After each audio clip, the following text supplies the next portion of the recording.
Chautauqua 2006 is brought to you by the Maryland Humanities Council in partnership with Montgomery College, with generous support from Lockheed Martin, Constellation Energy, and the NiSource Charitable Foundation. Chautauqua 2006 is a We the People project of the National Endowment for the Humanities and also has support from the Maryland Division of Historical and Cultural Programs. Additional sponsors are Baltimore's Tremont Suite Hotels and Wisp Resort.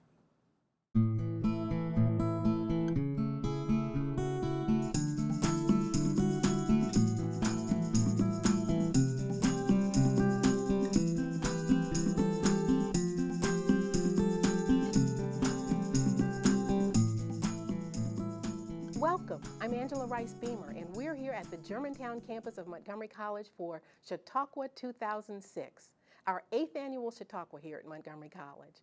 Chautauquas began in 1874 at Lake Chautauqua, New York, and were so popular by 1900 that more than 400 communities held Chautauquas of their own, where traveling presenters brought the latest thinking in politics, economics, literature, science, and religion to towns throughout the United States. Around that time in Maryland, both Garrett and Montgomery counties held their own Chautauquas. But as interest in radio and movies grew, Chautauqua eventually died out. Today, Chautauquas have been revived as living history presentations where scholars portray historical figures. Over the past 8 years, we've seen portrayals of Clara Barton, Emma Goldman, Phyllis Wheatley, Rachel Carson, George Washington, Benjamin Banneker, Abraham Lincoln, W.E.B. Du Bois, and that's just to name a few. This year's theme is creativity and imagination.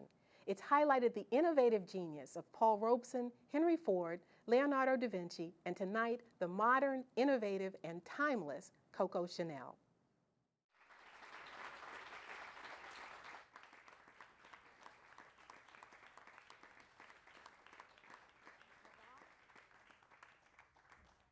Bonsoir. Comment allez-vous? Ah, très bon, c'est magnifique. Moi-même, tout va bien. Merci. Parlez-vous français? Oui, non. Comme ci, comme ça. Ah, American. Well, since I am tonight among my American friends, then I think it will be best if I use anglais. Oui? Well, you know, it has been a very exciting and strenuous past 3 weeks that I have been in Dallas, Texas, and New York City. So much to do, so many parties, receptions, dinners, and interviews. Well, you know, I was in Dallas, Texas to receive from Neiman Marcus a fashion award for being the most influential designer in 50 years. A very nice compliment. Merci. And everyone coming up to me to tell me how much they miss me while I was in my retirement from fashion. Why ever was I gone so long? And finally, why did I come back at last? Well, I was never in retirement in my art. World War II forced me into it. And for 14 years, I simply watched the changing winds of fashion, and the last 9 of that 14 from my country home in Switzerland. Oh, I love Switzerland. I love my home there. But I was bored not having anything real to do. I have always fled boredom. And I could never abandon the house of Chanel. It is my child. I have made it out of nothing. I love my work. And I cannot do without it. And then, 1947. I cannot believe it has been 10 years. 1947, I read about the new look in the Swiss newspapers, how Christian Dior, its creator, was now the master and the king of fashion. Well, I, Chanel, had once presided over the revolution of fashion, and now I was watching the restoration of costume. Ridiculous. French fashion was now more and more in the hands of men. And everybody was saying, oh, look at all the daring things they have for us. Well, of course, the men didn't have to wear it. Practical considerations were secondary. I waited I kept quiet. They thought Chanel had settled for a golden sunset, but leisure living is not my style. And there is nothing I like better than a really good battle. Well, it was not long before I would be making my comeback, and the rumors began to rage as soon as the news had leaked out. Chanel is making a comeback. Chanel, a comeback. Oh, that is very funny. She has not created anything in years. Well, you know, she's just an old, lonely woman. And I have heard her Chanel No. 5 parfum sales are not what they used to be, even though Marilyn Monroe says she wears nothing to bed but 5 drops of Chanel No. 5. What do I care what they write about me? What do I care what kind of stories they tell? Every single year there will be a new story. But I am going to tell you the truth. I come back to fashion so women could have comfort and function in their clothes again. So we could all be pretty and young again. Oh yes, young. Because to make yourself young is nothing more than being free, easy, unpretentious in your clothes. I had given women this. And then along came that Christian Dior and his new look of 1947. New look. Dior had us in corsets again, with as much boning and wiring as those silly dresses of the 19th century. Was he mad, this man? Was he making fun of women with these dresses? Well, I'm going to tell you this. We were being asphyxiated in all of that stiffening and padding, and those voluminous, cumbersome skirts with yards and yards of fabric. Ridiculous. A woman must be able to move, to sit, and to breathe in their clothes without being conscious of what she has on. I had to make a comeback. I could not believe the new active woman would stand for being laced up into her clothes again. That she would have to make a choice with her waist all cinched in between eating and suffering from acute indigestion, or not eating and starving. I said to Dior, Christian, Sherry, you know I adore you, but you are dressing women like you are upholstering an armchair. Men are not meant to design for women. Men make clothes in which we can't move. But I had set women free. Well, I hope I had a part in killing all of that eccentricity in fashion. You know, it was perfectly clear to me that sooner or later, a large number of women were going to become very confused by such capricious fashion. You know, the A line, the H line, the Y line, the tulip line, the princess line. Hemlines up, hemlines down, full, narrow. Such extravagance. Where the clothes of Chanel do not date after 6 months. My designs are a shrewd alternative to that abrupt hoistering and lowering of the M line. I am a practical woman, a sensible woman, and I am against any kind of fashion that does not last. I'm going to tell you what I believe in. I believe in the appeal of a classic line, a flattering look that is timeless, easy to wear for every lady.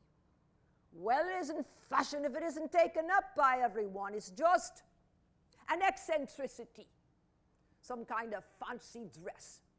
Fashion is a flop if it isn't taken up by the majority of women. To see my designs copied in the street for everyone to wear, well, I think that is the greatest compliment. A flattering ransom of success. My ideas have been mercilessly plagiarized. I have got industrial spies going through my trash cans, trying to see what colors and fabrics I am using. Copy doesn't bother me. Gets my name around. makes the real thing even more important. I tell the press, you go right ahead, you come to my place, you take your photographs, you steal all the ideas you wish. I intend to dress thousands of women, not just a handful of wealthy clients. Fashion that stays in the drawing rooms has no relevance. To have meaning, fashion must go down into the street. So let them copy. Let them copy. My ideas belong to everyone.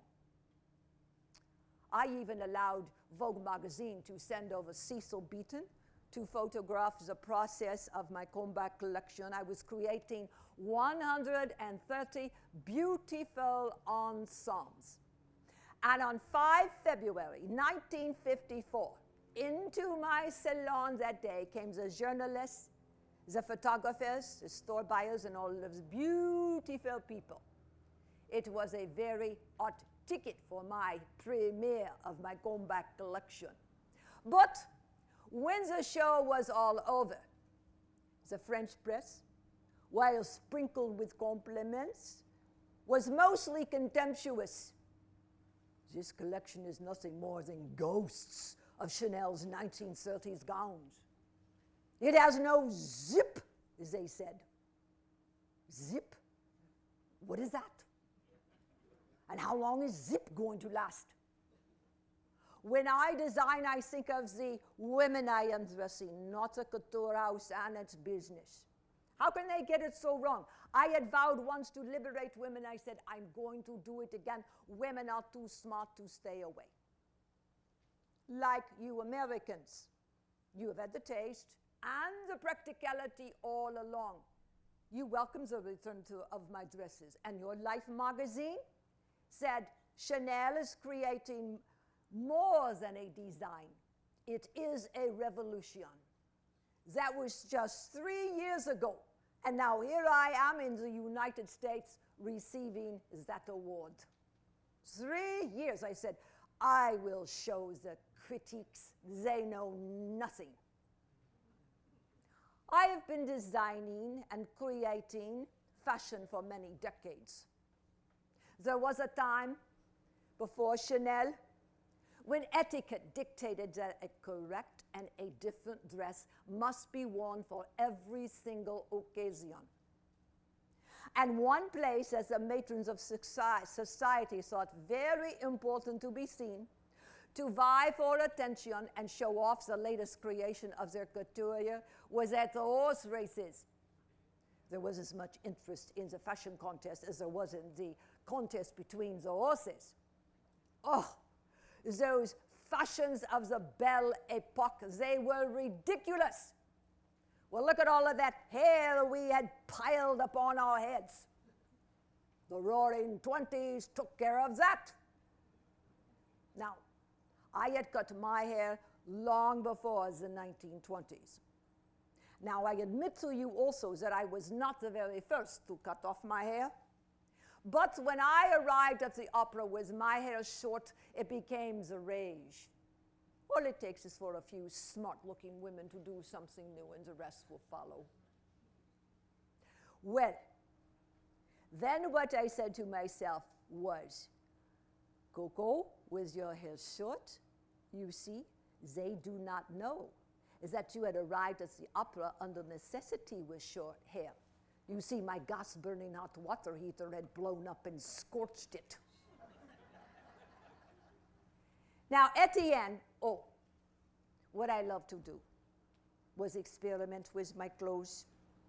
I had noticed very early is that men were very comfortable in their clothes, but women were not. And so I went into the closet of the man with whom at the time I was having an association. That Etienne Balsan.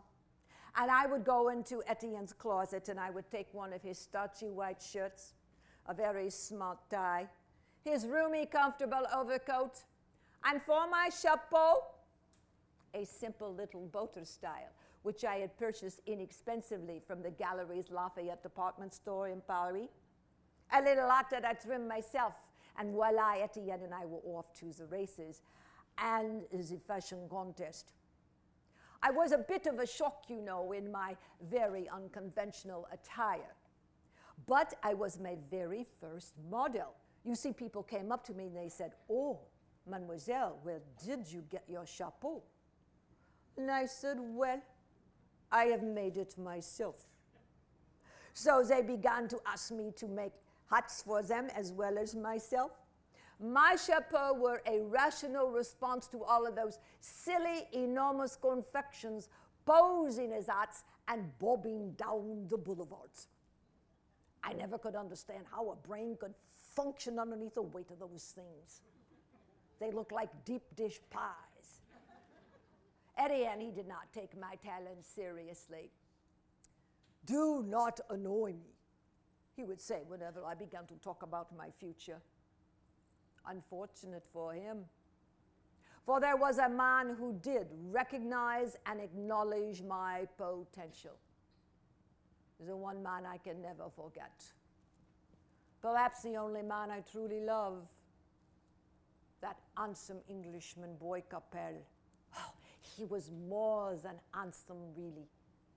He was magnificent. And he understood how I wanted to do things, that I wanted to work for myself. Unlike so many men of the day, Boy Capel assumed a woman had a mind. He developed what was unique in me by advancing me a few francs for a little millinery boutique in the Rue Cambon in Paris.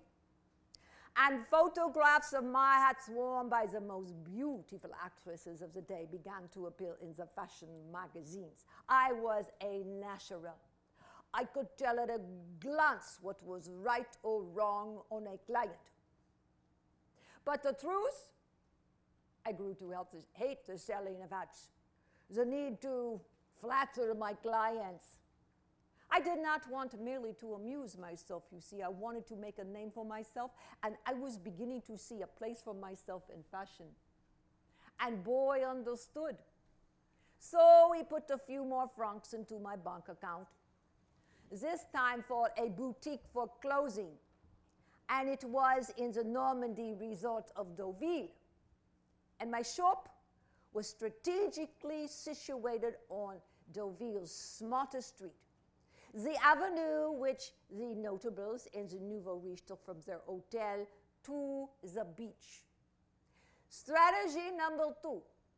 Whenever my Aunt Adrienne and my sister Antoinette came to Deauville, they would promenade along the pier in my creations.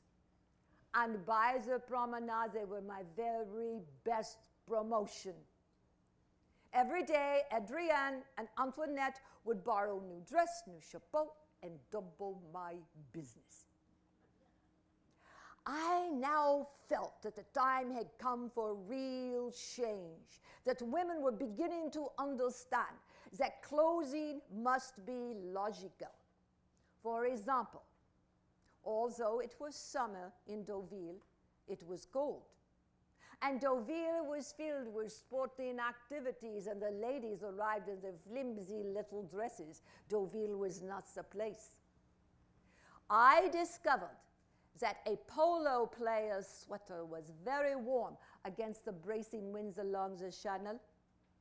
I adapted it to a woman's body, creating a loosely belted tunic of jersey, tucked in a little flower into the belt line, added some sailor collar blouses we called the midi, some loosely fitting jackets based on a man's blazer. These were my very first originals. Loose, informal clothing for the sporting life, and voila, the birth of an idea, sporting clothes. You see, my dears, my fortune has been built on that old jersey I put on just because it was cold in Deauville. You see, fashion has to do with ideas, the way we live, and what is happening. And now, World War I was happening. Deauville was abandoned. No more gay people. The display of wealth was disappearing. My doors had only been open 10 months. I wasn't sure what to do. Boy Capel, he wailed me from Paris. He said, "CoCo, you stay put."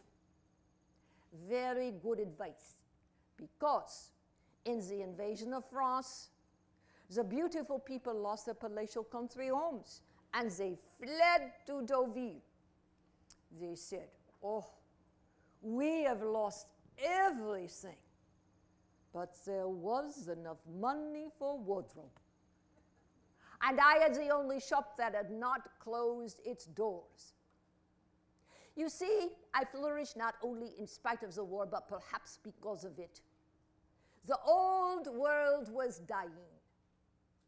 The ostentatious 19th century, with all of its rules and regulations, its long afternoons of social calls, taking tea at the polo grounds, making glorious entrances at the races. This world was dying while another was taking place, while another was being born. I was there. Opportunity came forward, and I took it. Once the crisis of the war had subsided, Paris was a bore for the idle reach, and they retreated to Beirut on the Spanish border. It occurred to Boy and I that at Beirut we could repeat the happy business results of Deauville. Boy put some more money into my bank account, this time for an actual maison de couture, Beirut's first fashion house. Orders for my gowns poured in from everywhere. It was a total victory for me in Beirut. 3 years in business. At the end of 1916, my combined staff there at Beirut, Deauville, and Paris was 300. Boy no longer had to secure me bank credit. I had once said to him, "I'll know I love you when I no longer need you." And now I could pay back to him every single franc I had ever borrowed. When it comes to men, I've never weighed more than a feather on their shoulders. The fabric that I saw to take over the market was jersey. Jersey is a fabric knitted by machine, and before World War I was used primarily for men's sporting wear. So Michel Rodier was convinced that when the war was over, that the men and the sporting men and the fishermen would continue to want his fabric, but they did not. And the designers had shunned this fabric. They did not see its possibilities. But I had always learned to make do. So I bought up all of this fabric that everybody else thought was drab and limp and lifeless. And I made jersey a high-fashion fabric. At the same time, I let go of the waistline. No structured bodice or high collar here. And once where sleeves had restricted a woman's movement, if there were any at all in the 1920s, they simply skimmed very gently over the arms. Then down over our cropped tresses, we pulled down a little hat in the shape of a bell, la cloche, unburdened by plumes and veils. Now to get into the new dresses, all of my clients had to lose weight, to become skinny, like CoCo. But you Americans, you love the look first. And once all doubts were expelled, clothing at last came into the 20th century, and women could go forth liberated by shortened skirts and loosely fitting garments.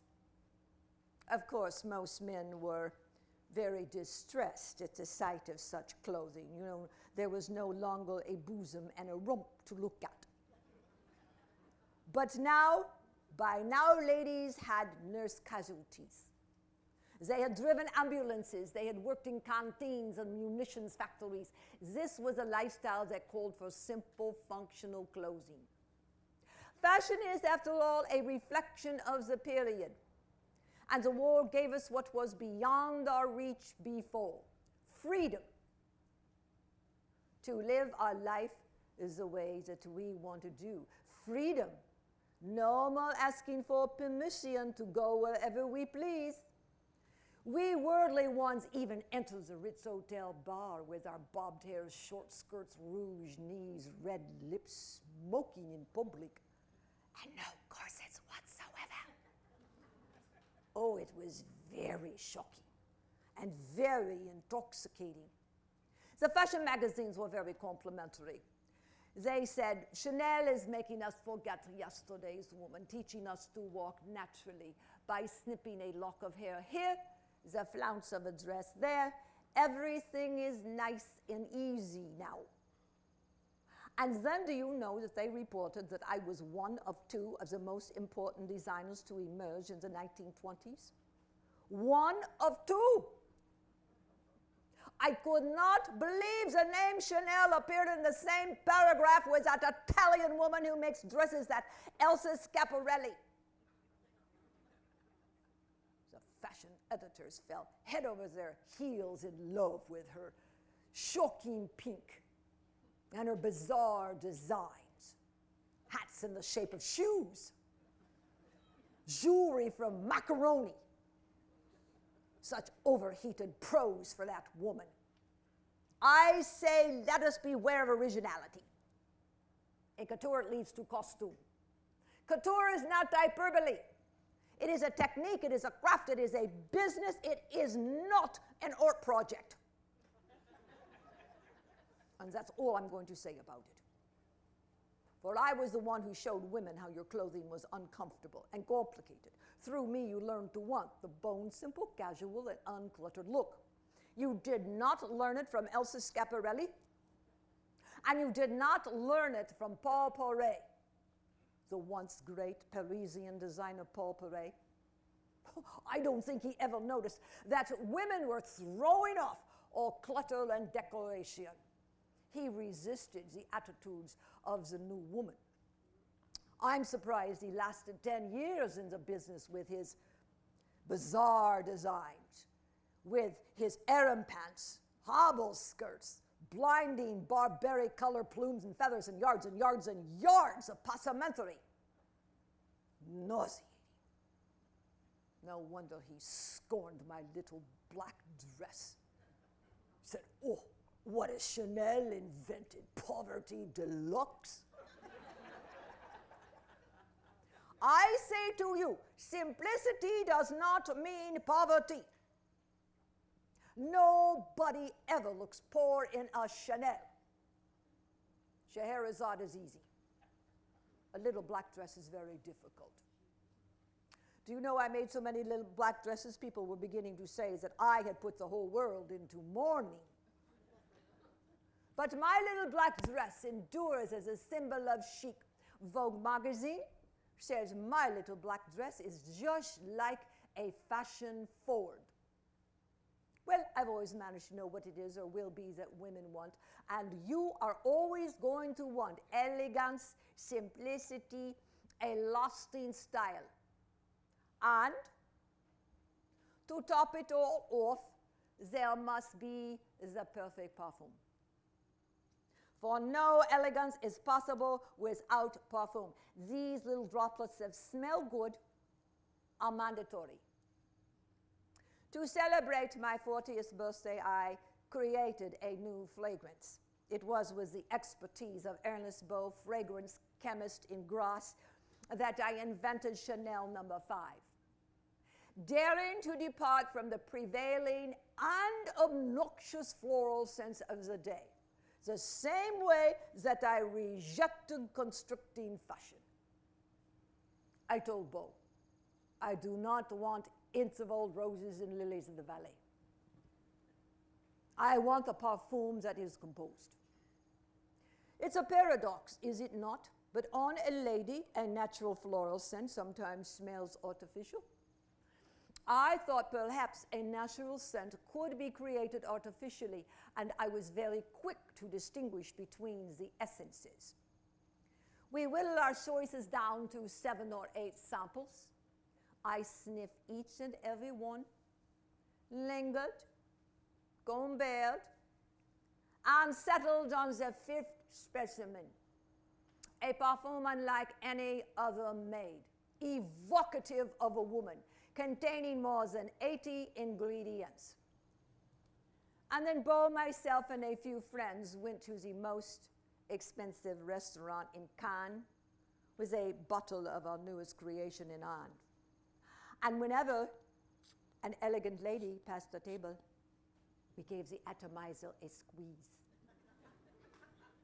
Then we pretend not to notice when she stopped to sniff the air. Back in my salon, I spritzed every one of my dressing rooms, and then I would nonchalantly press a sample vial into the hands of my most favorite clients, subtly suggesting, well, if you think it's pretty, then perhaps I can make a go of it. You see, it's very important to make your clients believe they have something to do with the success of your business. And the prestige value of Chanel No. 5 is priceless. It is an instant status symbol. With it, I've made millions. And I've squandered a few. Well, I've never been interested in money for money's sake. It has enabled me to, for example, support my artist friends and their projects. Jean Cocteau, brilliant producer of the stage, but self-destructive. The great composer Igor Stravinsky, who was uprooted, stateless, and emotionally lost. And the great French poet Pierre Reverdie, lost forever to oblivion. I've never been interested in money for money's sake. It's only meant for me, the symbol of success, and giving me independence, the ability to live my life the way that I choose. Well, you know, there are many people who do not approve of how I do this. They say, oh, look at all the men Chanel has. Well, I would like to remind everyone that I'm an independent, unmarried woman, and this gives me certain privileges. And the men? Well, they have always inspired and informed my work. The Grand Duke Dmitry Pavlovich, a cousin of the last Russian Tsar. First of all, I want to tell you he was very tall and handsome. He was also very expensive. You know those Russian Grand Dukes, they looked marvelous. But behind it all is really nothing more than vodka and a void. But this was a liaison that inspired me into my Russian period. I like to reinterpret the Russian peasant tunic called the rubashka. I reinterpreted it for a lady, you see, and I would embellish it with beautiful embroidery and beading. And for the Russian, the fur was a necessity. But for me, I would use the mink, the ermine, and the sable to trim my suits and my dresses and line my coats. And then, when the Duke fled the Russian Revolution, he managed to save a rope of Romanov pearls. Pearls he presented to me. I had them copied. And voila! Now everybody loves to wear pearls, be they real or fake. Oh, ladies, I want you to go right ahead and mix up your real and your fake jewelry. Just wear it all at once, because I have made the wearing of junk jewelry respectable. I love fake jewelry. I find it decorative, and it has an amusing quality. Besides, I think it is disgraceful for a woman to walk around with millions wrapped around her neck just because she is rich. The point of jewelry is not to make you look rich, but to adorn you. And these are not the same thing. Now, my life with the Duke of Westminster. He was the richest man in England, maybe Europe, nobody knows, not even he. I mean, he was so rich he simply forgot about it. And I fit into his category of real people. And he liked the idea that I was an independent, self-made woman. Well, I had always had an affinity for the sporting life, and I loved to pair luxurious fabrics with a simple style. And so naturally, I gravitated very rapidly to the beautiful English tweeds and Fair Isle knits worn by the Duke and his circles. And the clothing of his yachting crew did not escape my notice. The flare pants, striped jersey, and the beret. You see, all I ever really did in creating what they said was a fashion revolution was to take the English masculine and make it feminine. Just take men's clothing and interpret it for a lady. Very simple to do, nothing to it. Oh, rumors persisted that I was going to become the next Duchess of Westminster, but I've always known when to leave. There had already been 2 Duchesses of Westminster and only 1 CoCo Chanel. After the market crash of 1929, I laid off part of my staff. I cut my prices enough, and I went to Hollywood at the invitation of Monsieur Samuel Baldwin, who made me a very nice contract to create costumes for his movies and personal wardrobe for 2, 3, or 4 of his prima donnas. An American journalist reported that Chanel has picked herself the hardest job she has ever tackled, trying to tell the duchesses and queens of Hollywood what to wear. It's true, egos clashed. Hollywood, a tiresome and thankfully short-lived experience. When France and Britain declared war on Germany because of the invasion of Poland, somehow I knew it was no longer a time for fashion.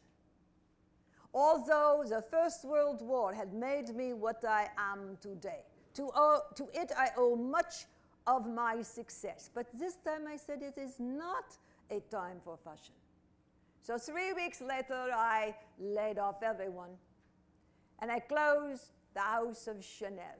I said, well, you leave everything nice and ship-shape and do something else.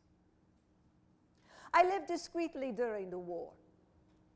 Wartime living favored improvisation, the short view of things, getting by. And I got by. And when I watched Charles de Gaulle's triumphant march from the Arc de Triomphe to the Place de la Concorde, I knew it was time for me to leave France. But now I am back, and I intend to stay. Women need me. I know how you want to dress. You want clothing that is compatible with who you are. And I do not want you to forget that we are now ladies leading independent lives. We must be streamlined, modern, sophisticated. I have always understood this, for I was the very first to live the life of the 20th century. Very easy to do. It's all about comfort, ease, and common sense. Before I begin to create a new costume, I say to myself, can I wear that? You see, I never create anything that I would not wear myself, and I never wear anything that I will not design myself. I always ask myself that final question, can I wear this? I no longer have to ask. It is an instinct now. There is no separating my style from my life. People say to me, Mademoiselle Chanel, you really should write the story of your life. Well, I say, if I were to do that, I would have to begin with tomorrow. Thanks for joining us. I'm here with Annette Baldwin, who's done a wonderful performance of CoCo Chanel. Thank you for being in the chair and being back at Maryland. Angela, it's a pleasure to come back, and I had so much fun tonight, and it's always nice to talk to you, too. The audience loved you. Did they? They loved you. Yes, they did. An actor likes to hear that. They did. CoCo Chanel was quite the personality. In addition to her work, she was quite the personality. But she was very dynamic and very strong, very willful. She She pulled no punches with her friends and her enemies, and many times it was hard to distinguish one from the other. There was a moment in the performance you mentioned that she didn't run from a fight, or she loved a good fight, or something. Yes, a really good battle. I love that. Yeah, and she loved a challenge. I think that's what stimulated her so much. Certainly it was one of the reasons that she came back into fashion after having been gone for a number of years. From the onset of World War II until she decided about 1953 to come back. And she made that comeback in February of 1954 at the age of 71. It's something. For Because those many who people, think they're too tired. yeah, that is an inspiration. Really It is an is. inspiration. Now, during the war, she was with von Dinklage, and he was a Nazi officer. When she came back, well, go ahead. You tell me. You tell me. He was a German officer. Germany, yes, but German she officer, okay. liked to avoid. It's just hard to say, but she did have a romance with a gentleman. She said that she had known him prior to the war, that he had been in Paris, in the diplomatic service. So, and I have not run across research yet which explains exactly how she met him during World War II. How did the public embrace her or not embrace her when she did come back after being away so long? Well, and also because of the implications of the relationship. It took a very short time, actually, only 3 years. She loved the fact that the Americans were the very first to welcome her back, as she explains in her monologue. It was Life magazine in their first March issue of that year, and she had shown her collection in February of that year, 1954. And so they claimed to love what she was showing, and the Americans had always been big fans of Chanel's. The French were a little more leery all along, but the Americans loved her. Did she ever feel she was part of the establishment, part of the fashion establishment? If, for instance, by the 60s, she was pretty much part of the establishment, and at least maybe as the public saw her. But did she feel that she was part of the fashion establishment or always independent of it? Well, yes and no. Chanel was very independent, and she was accepted by, most of the designers probably. She was less willing to accept them, but no. Yes and no. She worked with the artists in the 20s and the 30s, and she was even creating costumes for French film directors in the 1960s, notably last year at Marienbad. She did that film. So she was always a part of the artistic community, I would say probably more so than the haute couture, those in the haute couture, other designers. Would you consider her a genius? Or how would you describe her? How would I describe her? A great marketing person. That's probably one of the essential ingredients to her success, was her ability to know how to market herself, which in turn marketed what she had created. Because she had this wonderful body and she could wear clothes beautifully, and of course the male designers couldn't. And even some of the other designers, Lanvin and V&A, they did not. They were a little older. So although they created beautiful, beautiful dresses, still they couldn't wear them. So she was actually her best promoter. So that was one of the things. And she was a great salesperson. A marketing, a walking advertisement. Exactly. This is in addition to the fact that she was doing astounding work at the time, particularly in the 1920s when she began to emerge. She said, in 1919, I woke up famous. And that was the year that corresponded with the death of Boy Capel, the first man who had really supported her work. Was she a good seamstress? No, or was she a designer? No, she said, I don't know how to sew, but I do know how to stick pins in fabrics. So she never sketched, and she didn't sew her own clothes. or any of the things that she designed. But she draped the fabric on the body. She created on the living body, and rather than on a model. And so that's how she did it. And from an idea that she had in her head, or as the idea evolved as she was working with it, then she would pass these ideas on to the premier man in charge of the workroom.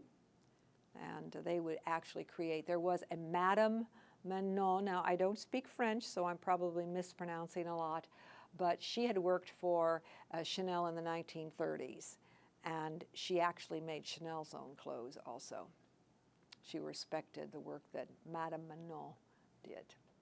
So she was one of the friends, rather than one of the friends and enemies that you mentioned a little bit earlier. Oh, no, she had a high regard, yes, for this woman. She asked her to come back for the 1954 collection. Tell us a little bit about her childhood. Well, as I told the audience tonight, and They all weren't able to hear you, audiences, yeah. right, she avoided responding to inquiries about her past, although today a person would be very proud of the fact that they had come from that kind of background: obscurity, poverty, a charity case at the orphanage, and subsequently the convent.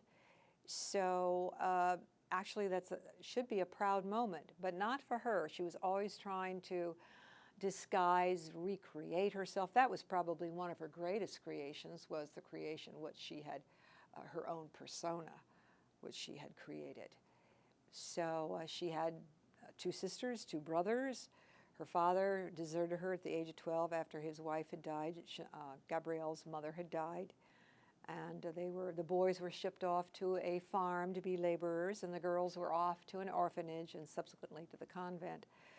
So it has been suggested by Chanel historians that because of this kind of life, you know, of not having much there at all, 1 or 2 nice pieces of clothing to put on, something she had made herself perhaps, and very simple quarters to live in, simple food. She always said, eat with your intelligence, not with your stomach. Always eat less than you want. So even with food, you know, she was economical.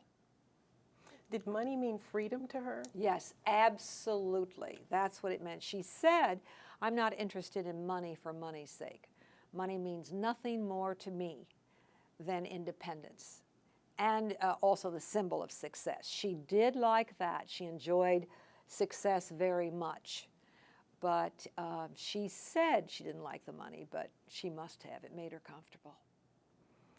And tell us about the musical that Katharine Hepburn starred in 1969, I believe. CoCo. It opened in December 1969, and unfortunately, Mademoiselle had a mini stroke approximately the week before. She was having a special dress made, said to be a sequin dress, and she was unable to come. She lost the use of her right hand, but through 3 months of therapy, she did get that back. As far as the musical itself was concerned, she was disappointed. Originally, they had, the producer was Frederick Brisson, who was the husband of Rosalind Russell. And he had been courting Chanel for some time, as well as the Chanel company, to get the story of CoCo on the stage. And she wanted someone young to do her, although Mademoiselle was in her 80s, she was most chagrined that Katharine Hepburn, who was 60, was going to play her. She wanted the musical to be about the beginning, when she first started out as a designer. She didn't want it to be about the end of her life. She wanted it to begin with her father bending over her crib and cooing to her. But that's not how it turned out, and she railed against Cecil Beaton's costumes. She didn't care for those at all. But it's interesting that she cared enough that she wanted her next fragrance to be named CoCo, but it was not. It was named number 19, which was after her birthday. She was a very practical person, and her clothes sort of exuded practicality, and she was one of the first to put practical clothes out there for women. Tell us a little bit about her inspiration. You mentioned it in your performance about the inspiration for the bell-bottom pants and the midi. Yes, first of all, she said inspiration is everywhere. She was a highly observing human being.